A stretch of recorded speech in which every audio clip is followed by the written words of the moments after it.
ಇಂದು ನಾನು ನನ್ನ ಮಗನ ಬಳಿಗೆ ಹೋಗುವುದಕ್ಕೆ ಕಾತುಗಳಾಗಿ ಹೊರಟು ನಿಂತಿದ್ದೇನೆ. ಪರಿಣಾಮ ಏನಾಗಬಹುದು ಎಂಬ ಚಿಂತೆಯೂ ನನಗೆ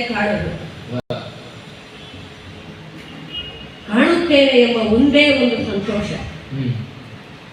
ನಾನು ಕಾಣಲಿಲ್ವ ಇಷ್ಟು ದಿವಸ? ಹಾಗಿದ್ದರೆ ನನ್ನ ಮಗನನ್ನು ಕಂಡಿದ್ದೇನೆ.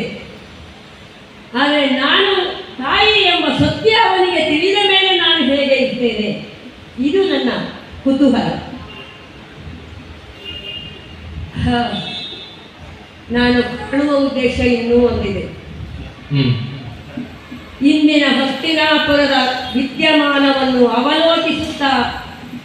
ಆಲೋಚಿಸಿದರೆ ಭಯಂಕರವಾದಂತಹ ಯುದ್ಧ ಸಂಘಟಿಸಿದ ಕಾರಣ ಭಯ ಉಂಟಾಗುತ್ತದೆ, ಮೈ ನಡುಕ ಹುಟ್ಟುತ್ತದೆ. ಇದು ಯಾರ್ಯಾರಿಗೋ ಯುದ್ಧ ಅಲ್ವೇ ಅಲ್ಲ. ಕ್ಷತ್ರಿಯರಾದವರಿಗೆ ಯುದ್ಧ ಏನು ಭಯ ಕಾರಣವಾದದ್ದು ಅಲ್ಲವೇ ಅಲ್ಲ.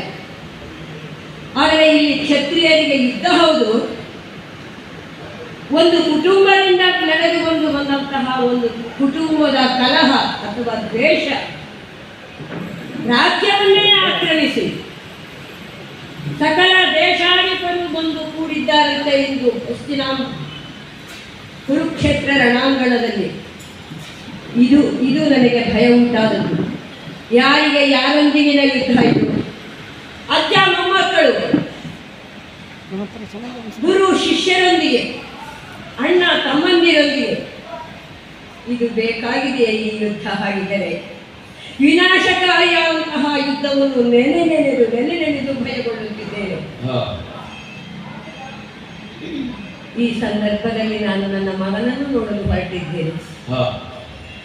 ಯೋಚಿಸುತ್ತಾ ಹೊರಟ ಗಳಿಗೆಯಿಂದ ಹಠಾಟವನ್ನು ಬಂದು ತಲುಪಿಯೇ ಬಿಟ್ಟಿದ್ದೇನೆ.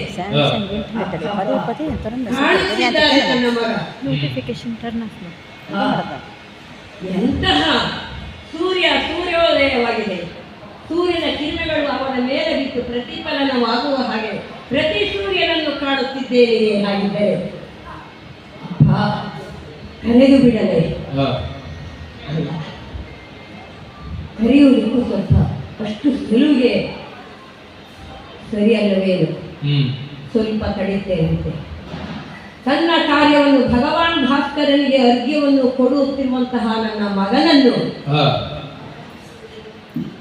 ಸ್ವಲ್ಪ ಸಮಯ ಕಾಯ್ತೇನೆ. ತನ್ನ ಕಾರ್ಯವನ್ನು ಮುಗಿಸಿ ಬರುವವರೆಗೆ, ತಿರುಗಿ ನನ್ನತ್ತ ತಿರುಗುವವರೆಗೆ ನಾನು ಕಾಯ್ತೇನಂತೆ. ಸರಿ, ಕರೀತೇನಂತೆ. ಕಂದ